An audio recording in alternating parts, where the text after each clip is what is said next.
사사기 3장 31절 말씀 보겠습니다. 에훗 후에는 아나세 아들 삼갈이 있어 소모는 막대기로 블레셋 사람 600명을 죽였고 그도 이스라엘을 구원하였더라. 한 번 더 읽습니다. 에훗 후에는 아나세 아들 삼갈이 있어 소모는 막대기로 블레셋 사람 600명을 죽였고 그도 이스라엘을 구원하였더라. 아멘. 오늘 말씀의 제목은 아나세 아들 삼갈이라는 제목으로 말씀의 은혜를 나누겠습니다. 아나세 아들 삼갈. 사사기 말씀에 등장하는 사사는 총 12명입니다. 그 중에 6명은 대사사라고 이야기하고 6명은 소사사라고 이야기를 합니다. 6명은 굉장히 분량이 많고 6명은 분량이 적습니다. 그래서 분량이 적은 사사를 소사사라고 하고 분량이 많은 사사를 대사사라고 하는 겁니다.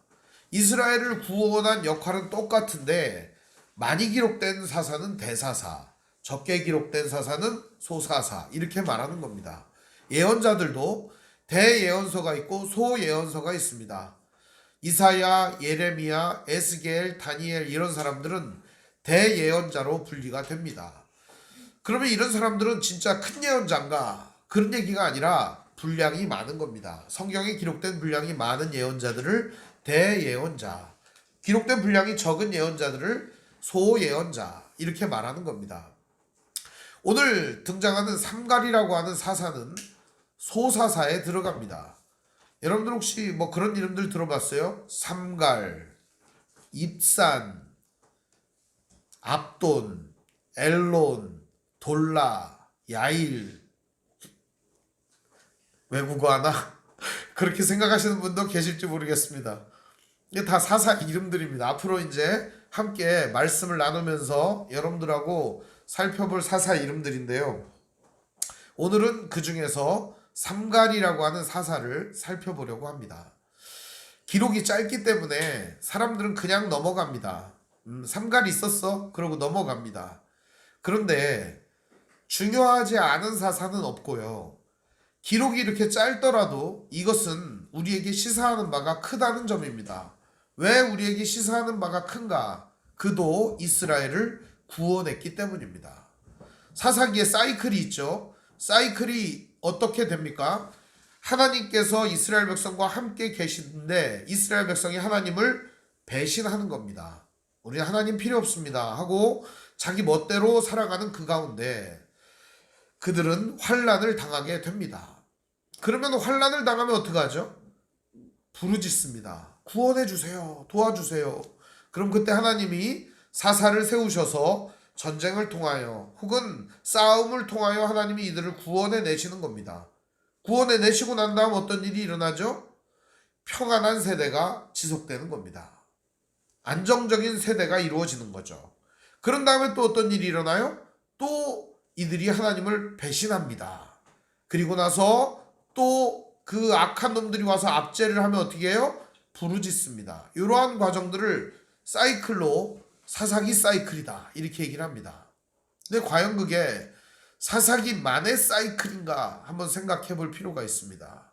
오늘 우리들도 사사기처럼 살아가고 있지는 않은가 하는 생각이 듭니다. 하나님과 함께 하다가 좀 편해지고 좋아지면 하나님을 떠납니다. 하나님을 잊어버립니다. 없는 것처럼 살아갑니다. 그러다가 인생의 환난과 고난이 닥치면 그때서 하나님을 부르는 겁니다. 아주 처절하게 부르짖죠. 그러면 하나님께서 우리의 삶을 변화시키거나 상황을 바꾸어 주셔서 우리를 구원하여 주십니다. 그리고 나서 하나님의 은혜에 감사하다가 매우 짧은 기간 동안 신실하다가 또다시 하나님을 배신하게 되는 것이죠. 이것이 사사기만의 사이클이 아니라 오늘 이 시대를 살아가고 있는 성도들의 삶과도 맞닿아 있다는 것입니다. 그런데 오늘 이 삼갈의 이야기는 그런 이야기가 없어요. 그냥 등장을 합니다. 혜성처럼 등장을 합니다. 보실까요? 에훗 후에는 아나세 아들 삼갈이 있어 소모는 막대기로 블레셋 사람 600명을 죽였고 그도 이스라엘을 구원하였더라. 그러면 에훗이 살아있을 때 구원자 삼갈이 나타난 건가? 아니면 에훗이 죽은 다음에 나타난 건가? 이런 의문이 생기지 않습니까? 왜 그러냐? 4장 1절에 보면은 에훗이 죽으니 이렇게 돼 있어요. 그러면은 삼갈이라고 하는 사람은 에훗 시대에 나타난 사람인가? 혹은 에훗이 죽은 다음에 나타난 사람인가? 헷갈리잖아요. 사사기의 기록은 이렇게 뒤죽박죽 되어 있습니다. 왜 그러냐? 이야기를 하고 싶은 이 말씀을 하고 싶은 선지자 내지는 이 기록자에 의해서 전달됐기 때문에 그것을 우리가 마음대로 재단하는 게 아니에요. 예를 들어 드렸잖아요. 혹시 여러분에게 누가 여러분 인생 얘기를 해보라 그래요. 당신 어떻게 살았어요? 그러면은 글쎄요. 그러면서 태어날 때 언제부터 이렇게 순서대로 쫙 이렇게 얘기를 하는 사람이 있고, 어디 출신인데요? 내 인생에 이런 일이 있었고 난 이런 사람이에요. 난 무슨 일 하고 있어요. 이렇게 말할 수도 있지 않겠습니까? 방식은 여러 가지가 있는 거예요. 오늘 이 성경이 말하고자 하는 방식이 무엇인지를 이해해야 오늘 말씀을 이해할 수가 있는 겁니다. 먼저 보면은 30절에 보면은 모압이 이스라엘 수하에 굴복하며 그 땅이 80년 동안 평안하였더라. 이런 얘기가 나옵니다. 그러니까 에훗이 있는 80년 동안 땅이 평안했다는 이야기를 하고 있죠. 그런 다음에 30절이 끼어든 겁니다. 원래는 4장 1절이 등장을 해야 되는 거거든요. 그 다음에 뭐가 나와야 돼요? 에훗이 죽으니 이스라엘 자식이 또 여호와의 목전에 악을 행하매 에훗 후에는 아나세 아들 삼갈이 있어 소모는 막대기로 블레셋 사람 600명을 죽였고 그도 이스라엘을 구원하였더라. 이렇게 맞는 거 아니겠습니까? 그런데 이 이야기를 여기다가 집어넣은 이유가 있습니다. 그것은 두 가지 이야기 때문에 그렇습니다. 첫 번째는 하나님께서는 이 의외성이 존재한다는 겁니다. 많은 사람들이 그런 얘기를 합니다. 하나님은 사람이 있어야 일한다. 아니요. 사람 없어도 일하십니다. 그걸 보여주는 게 사사기입니다. 삼손은 동역자가 없을 때 여우를 붙들어서 적군을 물리쳤습니다. 손에 든 것 없으나 나귀 턱뼈 하나로 1000명을 때려 죽였습니다. 오늘 여기에 등장하는 삼갈은 소모는 막대기로다가 600명을 처치했습니다. 하나님께서는 의외성이 있으신 분입니다. 돌들로도 아브라함의 자손을 삼을 수 있고 그 무엇으로도 일하실 수 있는 분이라는 사실을 보여준다는 사실에서 오늘 우리는 이 삼갈의 이야기를 볼 필요가 있습니다. 또 한 가지는 왜 이 사이에 끼었는가? 에훗이라고 하는 사람의 이름이 뭐라고 그랬어요? 하나의, 혼자, 독단적으로, 그렇죠? 독고다이로, 독불장군으로 이렇게 행동하는 사람이죠. 삼갈 역시도 여기에 등장하는 인물이 아무도 없어요. 그냥 삼갈만 등장하는 거예요. 삼갈의 존재는 600명을 때려 죽일 정도로다가 굉장히 위협적이고 강력한 존재였다는 겁니다. 그러한 삼갈이 여기에 등장을 한다는 건 뭐겠어요? 에훗 마찬가지로 삼갈도 그러한 독자적으로 행동을 했고 독단적으로 행동을 했던 사람이라는 것을 보여주고 있습니다. 오늘 이 이야기가 우리에게 교훈이 되는 것은 하나님의 구원은 어떠한 상황, 어떠한 때, 어떠한 정해진 공식으로부터 임하는 게 아니기 때문에 은혜가 되는 것입니다. 오늘 여러분이 하나님께 은혜를 구하죠. 그런데 오늘 우리들은 하나님의 능력을 제한할 때가 얼마나 많은지 모릅니다. 예를 들면 대학 합격입니다.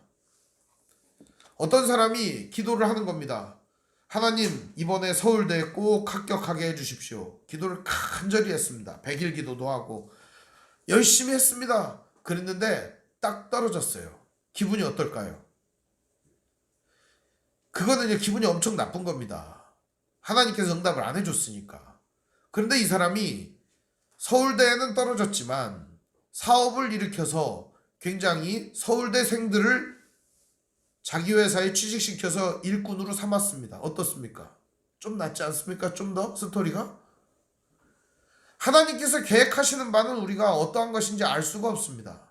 그런데 사람들은 하나님께서 계획하시는 바보다는 내가 계획하고 내가 생각하고 내가 이루고자 하는 그것을 먼저 생각하는 겁니다. 어쩌면 우리가 생각하고 있는 과정이나 결말이 하나님의 뜻과는 전혀 맞지 않는 경우도 많습니다. 그럼에도 불구하고 오늘 우리들은 내가 생각하고 있는 과정과 뜻과 결과가 하나님이 원하는 거라는 착각을 하면서 살아가는 겁니다. 이러한 것들을 여지없이 박살내버리는 게 뭐냐? 삼갈의 이야기다 하는 겁니다. 의외성. 왜 이렇게 의외성이라는 얘기를 자주 하느냐? 아낫이라고 하는 게 무슨 뜻이냐? 아낫. 이 아낫이라고 하는 건 전쟁의 여신을 의미하는 겁니다. 아낫이라고 하는 지명이 있는데 그 지명 출신이다 이런 말도 있지만 설득력은 없습니다. 왜냐? 삼갈이라고 하는 이름 때문입니다. 아낫이라고 하는 건 전쟁의 여신인데 주로 어떤 사람들을 지칭하는 거냐? 온몸이 무기화되어 있는 사람, 인간병기라 그러잖아요. 그런 사람들을 갖다가 아낫의 아들이다 이렇게 얘기했어요. 용병들을 지칭하는 말이었어요. 원래 전쟁 무기 들고 와가지고 싸우는 기계들 있잖아요. 살육하는 기계들, 그런 사람들을 아낫의 아들들이다 이렇게 했어요. 요즘으로 말하면 인간병기다 그런 뜻이에요. 그 말이. 그런데 아낫의 아들이라고 하는 건 아낫이라고 하는 그런 전쟁의 여신을 섬긴다라고 하는 의미도 됩니다. 한마디로 말하면 아낫의 아들이란 칭호를 받을 정도로 삼갈이라고 하는 사람은 이 아낫을 섬기는 사람이었을 가능성이 높다는 겁니다. 이름도 삼갈인데요. 유대식 이름이 아닙니다. 이스라엘식 이름이 아니라 삼갈이라고 하는 이름은 어떤 이름이냐? 이방인 이름입니다. 예를 들어서 여러분 제 이름이 이영인인데 한국식 이름 아니겠습니까? 근데 이 니꼴라 그러면 어떻습니까? 이거는 한국 사람이야. 조선시대부터 내려온 한국 이름이야. 이렇게 생각하십니까? 아낫의 아들 삼갈이라고 하는 그 삼갈이라는 말이 그런 말입니다. 예? 혹은 이장자크 이러면 어떻습니까? 야 이거 한국식 이름이야 이렇게 말합니까? 삼갈이라고 하는 이름은 음절이 이 사음절로 돼 있습니다. 이게 그래서 이방 이름입니다. 이방 이름. 그러니까 전통 이스라엘식 이름이 아니에요. 그래서 삼갈은 이방인인데다가 이방신을 섬기는 사람이었다는 겁니다. 그래서 하나님의 의외성이 있는 겁니다. 이런 사람도 하나님이 들어서 이스라엘을 구원하신다는 겁니다. 과정이야 여하야 어떻게 됐든지 자세한 스토리가 기록되어 있지 않기 때문에 우리는 알 수는 없습니다. 그러나 중요한 사실은 뭐겠어요? 하나님은 이런 사람을 통해서도 구원하신다 하는 겁니다. 오늘 우리는 이 하나님의 의외성을 먼저 생각해야 돼요.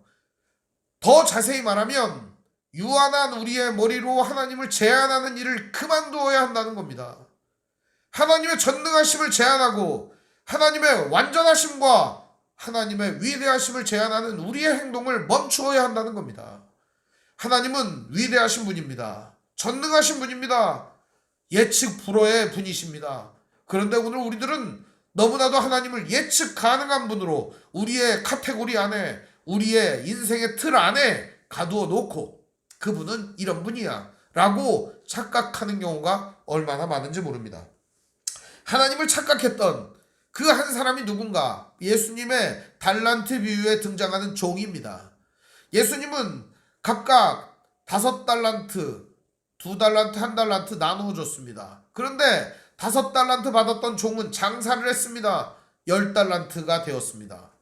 2달란트 받았던 사람도 장사를 했습니다. 4달란트가 됐습니다. 1달란트 받은 자는 하나님을 오해했습니다. 이 주인을 오해해서 어떻게 합니까? 이거 장사하다 망하면 나 죽는 거야. 그러니까 땅에다 파묻어 놔야겠다. 그랬다가 이거라도 갖다 줘야겠다. 땅에다 파묻어 놨다가 나중에 갖다 줍니다. 그러자 주인이 하는 말이 있습니다. 야 내가 너한테 왜 주냐 그거를. 은행에다가 너 갖고 이자를 받는 게 차라리 낫지. 왜 주냐 너한테. 장사하라고 준 거 아니냐. 망해도 좋다는 거 아니냐. 그런데 너는 나를 오해했구나. 내가 심지 않은 데서 거두고 너희들을 통해서 악덕 역할을 하려고 너희들에게 이것을 맡겼다라고 생각했구나. 잘못 이해했다. 하나님을 오해하는 경우는 성경에 무지하게 많이 등장을 합니다. 특히 이스라엘 백성들의 역사뿐만 아니라 성경 전체는 하나님을 오해한 인간의 실수와 역사, 바보 같은 것들로 가득합니다. 이러한 것들이 성경 안에 무궁무진하게 많이 있습니다. 오늘 우리의 삶은 어떤가? 한번 생각해 보면 좋겠습니다. 오늘 우리의 삶을 돌이켜 봅시다. 우리의 삶은 하나님의 뜻대로 정확하게 움직이는 인생입니까? 아닙니다. 어처구니 없고 바보 같은 실수를 늘 하는 게 우리의 인생이라는 겁니다. 하나님의 뜻과는 상반된 의미로 나아갈 때가 얼마나 많은지 모릅니다. 이게 바로 우리의 인생의 연약함이라는 겁니다. 주어진 현실과 상황 속에서 그것에만 매몰되어 하나님을 잃어버릴 때가 있고 잊어버릴 때가 있고 하나님을 외면할 때가 있는 겁니다. 내 마음대로, 내 뜻대로, 내 생각대로, 그리고 내가 가지고 있는 지식과 한계를 가졌음에도 불구하고 유한한 인간의 마음으로 모든 것들을 결정할 때가 얼마나 많으냐 하는 겁니다. 이것에 대하여 아나세 아들 삼갈은 우리에게 하나님의 의외성과 하나님의 전능하심을 보여주고 있는 말씀이라고 할 수가 있습니다. 여기 에훗 후에는 이런 말이 있습니다. 저는 삼갈이 에훗 살아있는 동안에 등장했다고 생각하지 않습니다. 왜냐하면 성경은 분명히 에훗 후에는 이렇게 말하고 있거든요. 에훗이 살아있었는지는 모르겠습니다. 그러나 에훗은 사사 노릇은 못하고 있었던 것 같습니다. 그랬기 때문에 에훗 후에 일어난 사사가 삼갈이다 이렇게 얘기를 하는 겁니다. 한마디로 말하면 에훗 후에 등장한 사사는 누구다? 삼갈이다 하는 겁니다. 여기 보면 더 중요한 게 있습니다. 삼갈이라고 하는 사람, 이 사람이 물리친 적군이에요. 어디와 싸웁니까? 소모는 막대기로 블레셋 사람 600명을 죽였다 이렇게 되어 있습니다. 자, 블레셋 사람들은요, 원래 이 크레타 섬에서 이주한 이주민이었습니다. 크레타 섬이라고 하는 게 그리스 문명입니다. 그리스 문명. 이제 그리스 문명이라는 데가 얼마나 대단하냐. 여러분 혹시 그리스 로마 신화 이런 거 들어보셨죠? 거기에 등장하는 사람들이 바로 이 그리스 사람들이에요. 그리스 사람들의 상상력과 문화는 상상을 초월합니다. 이들은 이미 철기 문화를 갖고 있었습니다. 쇠를 자유자재로 다루고 있었다는 거죠. 이 철기라고 하는 것은요, 어느 상황, 어느 때이든 상대를 죽일 수 있는 능력을 가지고 있는 거예요. 철기가 있으면 뭐도 만들어요? 화살도 만들고, 칼도 만들고, 창도 만들고, 철갑 전차도 만듭니다. 당시의 전차는 매우 무서운 것이었습니다. 앞으로 살펴볼 드보라 이야기에서 그 철병거, 철전차 이야기가 등장을 합니다. 그런데 이 블레셋 사람들도 그런 철기 문화를 가진 강한 적이었습니다. 오늘 요즘으로 말하자면 탱크하고 뭐하고 싸우냐? 돌멩이 들은 사람하고 싸우는 거예요. 그래서 이스라엘 백성들은 주로 어디에서 싸움을 하느냐? 산지로 올라가갖고 산 위에다가 진을 치는 거예요. 뭐가 못 올라오게? 이 철병가가 못 올라오게 산에다가 진을 치고 싸움을 했어요. 이 성경을 이렇게 읽어보면 산지에 살았다 이런 얘기 나오잖아요. 그죠? 왜 그러냐? 이 개활지, 평지에선 살 수가 없어요. 철병거를 이끈 적들이 쳐들어오면 속수무책으로 당할 수밖에 없기 때문에 그들은 산지에서 살았습니다. 근데 이 블레셋은 그런 철병거가 있고 매우 강력한 적수였습니다. 근데 블레셋이 쳐들어왔다라고 하는 건 무엇을 의미할까요? 성경에 이렇게 블레셋이 등장을 하잖아요. 그러면 이스라엘 백성의 타락이 반드시 등장을 합니다. 이스라엘 백성들이 하나님을 떠나고 하나님과의 관계가 상실되었을 때 등장하는 게 뭐냐? 블레셋입니다. 블레셋은 근데 순식간에 사라져버립니다. 역사 속에서 사라져버려요. 이 이스라엘 백성이 가나안을 점령할 그 무렵에 이들은 바로 이 크레타 섬에서부터 배를 타고 와가지고 정착을 합니다. 정착을 해가지고 살던 민족이에요. 그러니까 이스라엘 백성하고 같이 살았던 거예요, 이 사람들이. 거기를 원래 단지파가 지배를 해야 되는데 단지파는 거기를 지배하는 걸 포기해버릴 정도였어요. 왜냐하면 너무나도 강력했기 때문에. 그 5 부족 국가로 돼 있었어요. 그러니까 이게 로마의 지배 형태하고 비슷한데요. 가사, 가드, 아스도, 나스글론, 에그론 이렇게 해가지고 이 5개의 부족 국가, 쉽게 말하면 이들은 민주적 정치 형태를 가지고 있었던 선진화된 문명을 갖고 있었다는 거예요. 여기서부터 시나이 반도까지 이 사람들은 이 지배를 하고 있었을 정도로다가 강력한 해양 민족이었습니다. 배도 다룰 줄 알고, 그리고 육지전도 강하고, 이들은 뭐 상대할 나라가 없었습니다. 심지어는 이집트하고 맞붙어서 이길 정도였으니까요. 대단한 민족이었습니다. 그런데 이 대단한 민족을 뭐로 때려잡는가 하는 겁니다. 한번 보실까요? 에훗 후에는 아나세 아들 삼갈이 있어. 무엇으로? 소모는 막대기로. 이렇게 강력한 민족을 뭐로 부셨다? 소모는 막대기로. 이 소모는 막대기라는 게 성경에 여기만 나와요. 딴 데는 안 나와요. 이게 바카르 말마드라는 말인데 이게 무슨 얘기냐면 소를 가는 쟁기를 의미하는 겁니다. 쟁기. 요즘 쟁기는 어때요? 요즘 쟁기는 이렇게 크잖아요. 그죠? 그래서 이렇게 붙잡고 이렇게 가거나 그죠? 내지는 기계, 경운기나 트랙터에 매달아 가지고 쫙 하잖아요. 옛날에 쟁기가 어땠느냐? 이렇게 뾰족한 쇠 이렇게 삼각형 이런 거를 거기다가 막대기를 이렇게 매답니다. 그래가지고 요거를 딱 붙잡고 앞에는 이제 소가 이렇게 가지 않습니까? 그러면 쫙 이렇게 붙잡고 가는 거예요. 그러면은 그게 어떻게 하냐? 골이 파지는 거죠. 내지는 그 소가 그렇게 붙잡고 갈 때 그거를 갖다가 소가 안 가잖아요. 그러면 톡톡 찌르는 역할도 했습니다. 뭐 그랬다는 거예요. 그러니까 쇠 조각이 뭐 조금 붙어 있는 그런 막대기다 이렇게 생각하시면 되겠습니다. 그런 변변찮은 걸 갖다가 이 첨단 무기화되어 있는 블레셋 민족을 때려 부셨다. 이것 역시도 뭐예요? 하나님의 의외성이라고 하는 겁니다. 하나님의 의외성. 한마디로 얘기하면 하나님은 중과 부적을 상대할 때도 이기게 하셨다는 겁니다. 왜 하나님이 이기게 하셨을까요? 목적이 뭐예요? 이스라엘을 구원하였다는 겁니다. 이스라엘을 구원하기 위한 것이 바로 이 하나님의 목적이었다는 것입니다. 하나님이 왜 의외성을 발휘하시는가? 구원하시는 게 목적이에요, 여러분. 기적 왜 일어납니까? 구원하시는 게 목적입니다. 홍해가 물이 말랐습니다. 이스라엘 백성은 진창으로 걸어간 게 아니라 마른 땅으로 걸어갔습니다. 기적이 일어난 거죠. 왜 기적을 일으켰습니까? 구원하시기 위해서. 광야에서 아침에 만나가 내렸습니다. 왜 만나를 내리셨습니까? 구원하시기 위해서. 반석에서 생수가 나왔습니다. 왜 생수가 나왔습니까? 구원하시기 위해서. 왜 예수님 십자가에 못 박히셨습니까?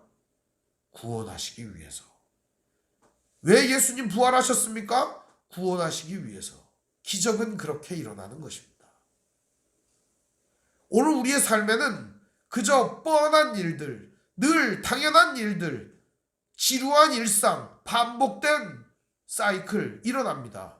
그런데 하나님은 이러한 삶 속에 머물러 두게 아니하시고 우리 안에 구원을 허락하신다는 겁니다. 그게 바로 하나님의 의외성이라는 것입니다. 이렇게 소모는 막대기로 블레셋을 쳐 부셔버립니다. 600명을 죽입니다. 얼마나 전쟁을 잘했을까요? 상상이 안 됩니다. 여러분 일당 100은 들어봤죠? 일당 600 들어봤습니까? 이게 성경에만 나오는 겁니다. 성경에만 나오는 거. 그래서 삼갈의 이야기는 하나님의 코미디다 이렇게 생각을 합니다. 저는 한 명이 600명 죽이려면 어떻게 하면 되겠습니까? 네, 제가 좀 상상을 해봤는데요. 네, 어떻게 하면 좋을까? 혼자서 이렇게 적진으로 돌진하면서 600명을 막 죽이면 어떻게 될까요? 뒤에서 누가 이렇게 화살 쏘면 죽을 거 아닙니까? 영화는 좀 그게 좀 미비해요. 그래서 막 칼싸움 하지 않고 뒤에서 지금 한 대 때리면 죽을 건데 왜 뒤에서는 안 때리지? 이런 생각이 듭니다. 제가 영화를 보다가 보면은. 그래서 생각을 해봤는데 어떻게 하냐? 일단 이 사람들이 협곡으로 유인을 합니다. 한 명만 딱 쓸 수 있는데 서가지고 오는 놈을 다 이렇게 죽이는 겁니다. 뭐 그럼 가능하지 않겠습니까? 그러니까 막다른 길에서 아마 상대하지 않았나 하는 생각이 듭니다. 이런 생각을 해보니까 삼갈 역시도 막다른 길에서 적들을 상대하지 않았나 하는 생각이 듭니다. 오늘 하나님의 의외성은 언제 발휘되는가? 우리 인생의 막다른 길에서 하나님은 이 의외성을 발휘해 주시는 것 같습니다. 내 인생 끝났다고 생각할 때, 내 인생 절망적이라고 생각할 때, 내 인생 좌절이라고 생각할 때, 더 이상 희망이 없다고 생각할 때 이게 끝이구나 라고 스스로 절망 가운데 빠져 있을 때, 그리고 엄습하는 두려움 속에 있을 때, 그때 하나님이 일하실 때가 아닌가 생각합니다. 바로 이 삼갈의 날에 구원을 주신 하나님이 오늘 여러분의 막다른 길에서, 여러분의 어려움 가운데에서, 절망적인 수렁 가운데에서 유일한 구원이 되어주시고 유일한 희망이 되어주시고 유일한 소망의 빛이 되어주실 것입니다. 사랑하는 성도 여러분, 우리는 늘 이런 상황을 맞닥뜨릴 때가 많습니다. 그때마다 우리는 하나님께 부르짖고 기도합니다. 하나님은 외면하지 아니하시고 구원해 주십니다. 마치 사사기의 백성들이 범죄하고 부르짖어도 하나님은 또 구원의 손길을 베풀어 주시는 것처럼 말입니다. 오늘 우리가 하나님께 기도할 때 하나님은 오늘도 우리에게 이 구원의 손길을 베풀어 주실 것을 믿으시기를 바랍니다. 하나님은 오늘 부르짖고 기도하고 간청하는 자에게 외면하지 않으시고 구원의 손길을 베풀어 주십니다. 결론의 말씀을 드립니다. 오늘 이 삼갈은 그도 이스라엘을 구원하였더라 이렇게 얘기가 나옵니다. 그도 이스라엘을 구원하였더라. 그도라는 말은 뭐예요? 에훗도 그랬고 그도 그랬다라는 겁니다. 삼갈도 구원했다는 겁니다. 그러니까 삼갈 같은 인간도 이방신을 섬기고 있었고 내지는 이방신에 쩔어 있었고 이방인이었고 이스라엘의 사사로서는 적합하지 않은 그도 하나님이 구원하게 하셨다라는 겁니다. 그렇다면 오늘 우리는 어떨까요? 나도 하나님이 구원하게 하시지 않을까? 하나님은 나도 사용하시지 않을까? 하나님은 오늘 나같이 모자라고 연약한 사람도 사용하지 않을까? 이런 담대함이 생기지 않겠습니까? 오늘 하나님이 함께 하신다면 오늘 우리의 삶에도 분명히 능력이 나타나지 않겠습니까? 사랑하는 성도 여러분, 좌절하지 마시고 하나님을 믿고 담대히 나아가시기를 바랍니다. 코로나가 혹은 여러분에게 닥치는 여러 가지 어려운 상황들이 여러분을 짓누르고 여러분들을 짓밟을지라도 오늘 나에게도 나도 구원하시고 일으키시고 나를 통하여 일하시는 그 하나님을 붙들고 오늘도 승리하시기를 바랍니다. 세상에 그 어떤 존재가 우리를 위협할 수 있겠습니까? 위험, 적신, 기근, 칼, 적군, 질병 그 어떤 상황 속에서도 하나님은 오늘 일하고 계십니다. 그 일하신 하나님을 바라보시기를 바랍니다. 오늘을 위하여 일하시며 오늘 우리에게 이 놀라운 구원을 베푸시는 하나님을 붙드시고 그 하나님과 날마다 동행하는 신실한 믿음의 형제자매들 되시기를 주님의 이름으로 축원을 드립니다. 기도하겠습니다. 사랑과 은혜가 풍성하신 아버지 하나님, 은혜와 사랑을 감사드립니다. 오늘 연약한 우리들을 불러주셔서 죄인된 우리들을 구원하셔서 계속적으로 사랑을 베풀어 주시고 은혜를 베풀어 주시니 감사합니다. 날마다 하나님과 상관없이 살아가고 주님의 뜻을 외면하며 내 고집과 아집 속에 교만 속에 살아가던 우리들을 불쌍히 여겨주시오. 오늘도 이렇게 구원하여 주시고 하나님의 은혜의 손길로 품어주시니 감사드립니다. 이제 아버지 하나님 은혜 가운데 엎드러지고 아버지 하나님의 사랑 가운데 굴복하며 날마다 하나님의 거룩하신 뜻을 이루며 우리의 삶으로 살아갈 수 있도록 오늘 우리의 삶을 붙잡아 주시옵소서. 일하신 하나님 바라보게 하시고 그 어떤 상황 가운데서도 환난 가운데서도 연약함 가운데서도 함께 하신 하나님을 바라보는 지혜와 믿음을 허락하여 주시옵소서. 오늘 우리 귀한 성도들 붙잡아 주시옵시고 날마다 하나님 말씀 속에 거하게 하시고 이 귀한 말씀 붙들고 험난한 세상 하나님 나라를 이루며 거룩하게 살아갈 수 있도록 이 믿음의 싸움을 포기하지 않고 끝까지 싸워나갈 수 있도록 인도하여 주시옵소서. 우리 주 예수님 이름으로 기도합니다. 아멘.